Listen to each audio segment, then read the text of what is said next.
child and adolescent development can be explained through different theories. In the domains of physical development, we see changes in our body and skills. The maturation theory says we grow in a natural order, while the stages of physical development show step by step growth from childhood to adolescence. The dynamic system theory explains that our body, mind, and environment work together for development. In thinking, cognitive development theory shows how our thinking becomes more logical and abstract, while the sociocultural theory reminds us that we learn best with guidance and social interaction. Jerome Bruner's theory explained that we learn by doing, seeing, and using symbols. Finally, multiple intelligence tell us that each person has unique strengths and abilities. Domains physical development. Okay, start.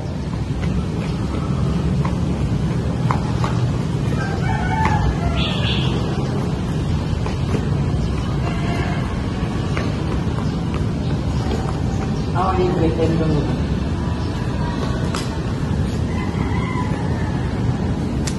Yung mga baga. Hey Mary, napansin ko kasi na parang nahihirapan ka sa mga activity na pinapagawa ko. May problema ba? Medyo po sir, nahihirapan po akong makipag-event sa kanila. Lalo na po hindi po sumasabay ang aking pa at mga kami sa kanila. Okay, naiintindihan naman kita.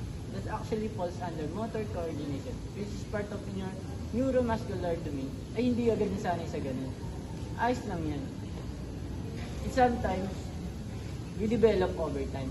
Pero sir, ang bibilis naman po nila. Nakakaya naman po minsan. Hindi Mary. Hindi naman porkit mahina ka sa ganitong activities. Is mahina na talaga. Ganito na lang.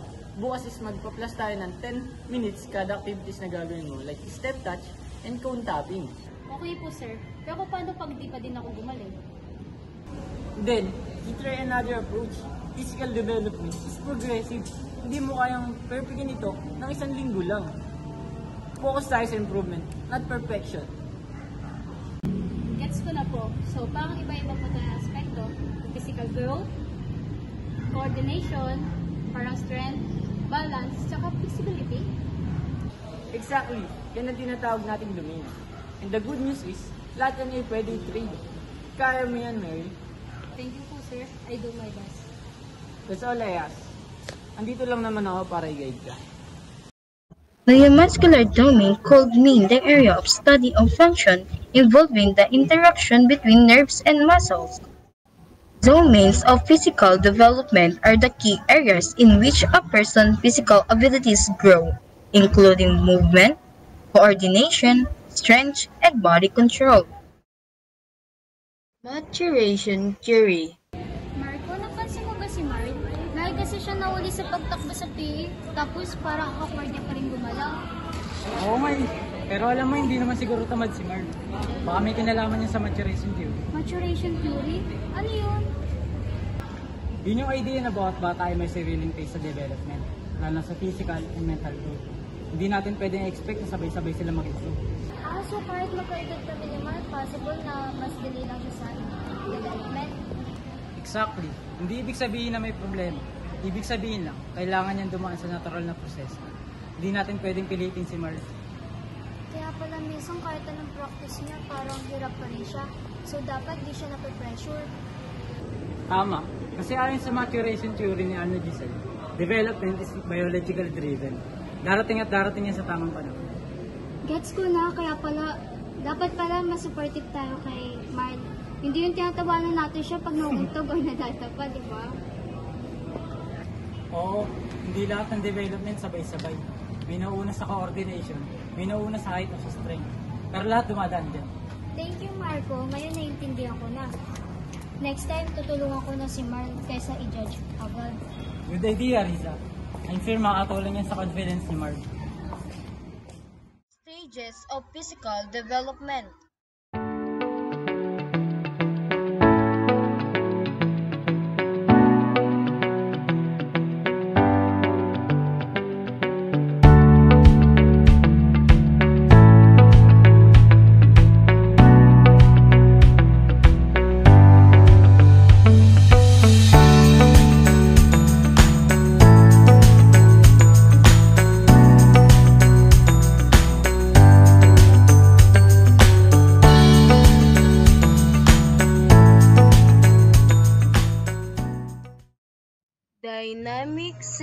system theory.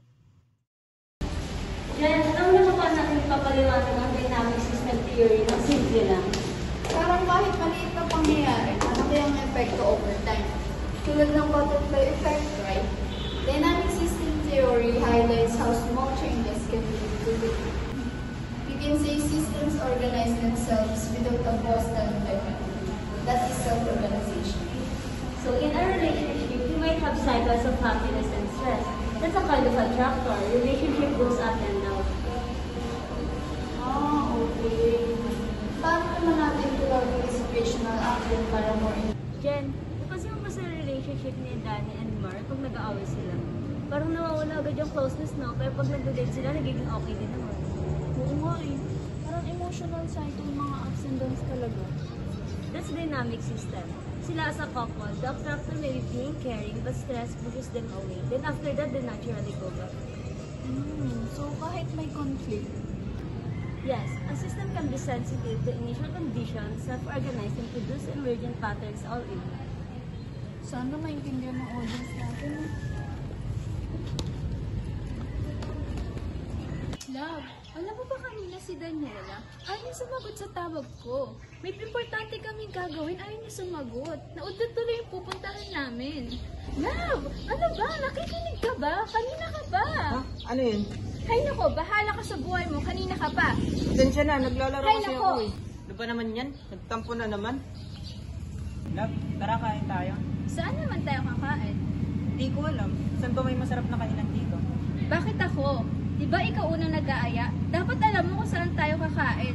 Hay nako, bahala kumain mag-isa mo, hindi yung pinag-iisip mo pa ako.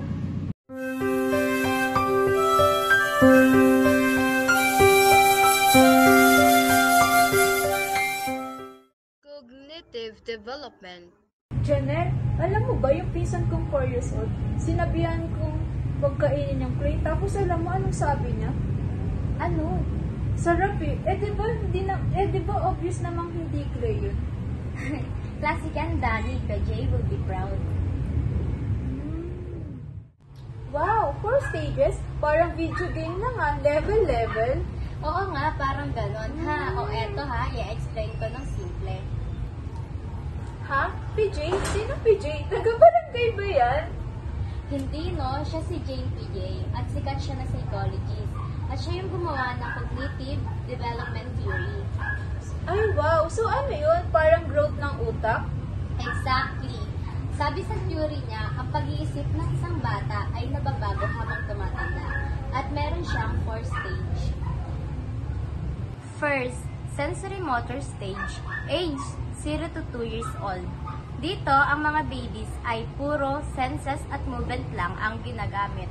At mahilig sila maglagay ng kung ano-ano sa bibig. Next is pre-operational stage, age 2 to 7 years old.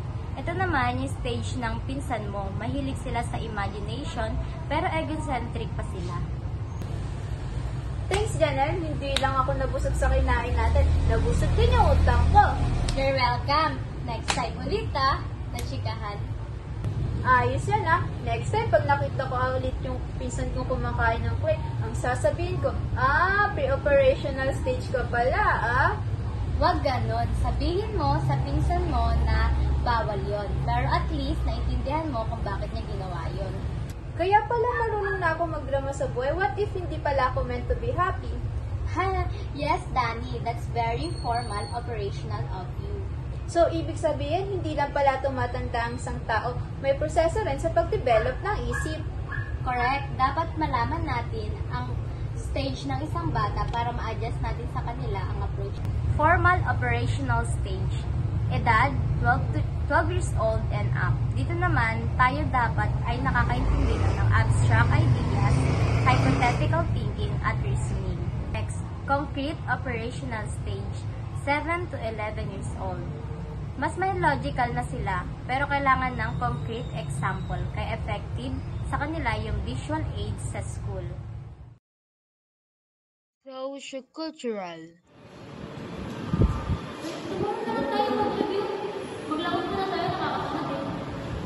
Tara, tapos naman na ako sa review.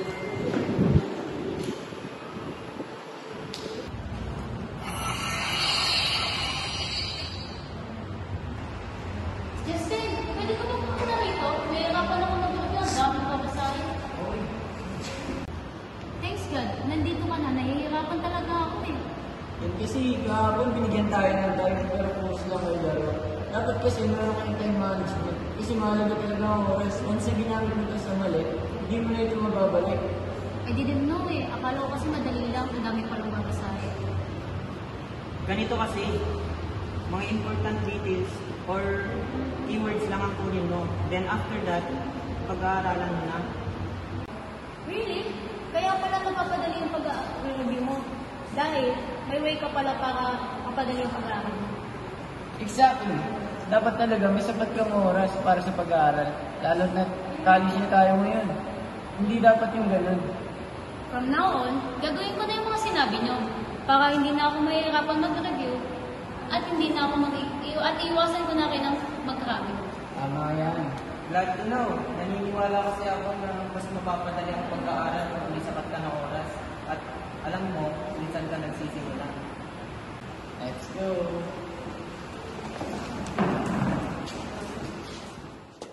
Jerome Berners theory.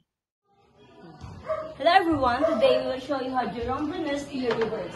He said there are three ways of learning: enactive, iconic, and symbolic. Let's see how my friends learn in different ways. Ako, mas natututo ako kapag hands-on. Halimbawa, itong bola. Kapag hinahawakan ko, mas nalalaman ko kung paano ito gumagana. This is an active representation by action. Ako naman, I understand through pictures. Pag nakita ko sa papel, mas naiintindihan ko siya. That's iconic representation learning through images. Ako, I prepare words and symbols. Write the word ball on the board when I see letters and numbers. Mas malinaw sa akin that symbolics repress learning through language. So Brunner believes na tayo may iba't ibang paraan ng pagkatuto.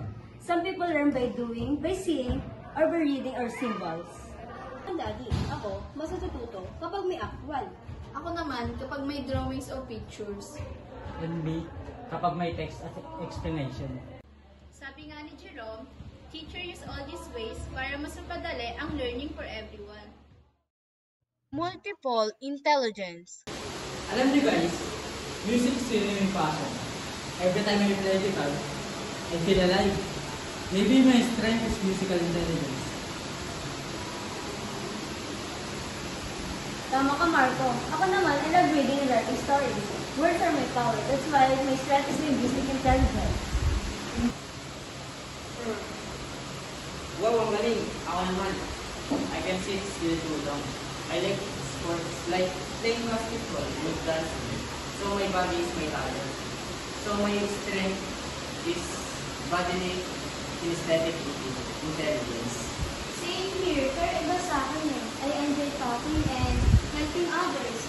And when we combine our strength, we can achieve more together. In our own ways, we are smart. The journey of child and adolescent development is influenced by biology, environment, thinking culture, and talents. Each theory, whether it is about physical growth, cognitive change, or unique intelligence, give us a deeper understanding of how children learn and grow. As future educators and caregivers, our role is to support this different aspect of development, nurture each child's strengths, and provide opportunities for them to discover who they are. By doing so, we help every child and adolescent reach their full potential.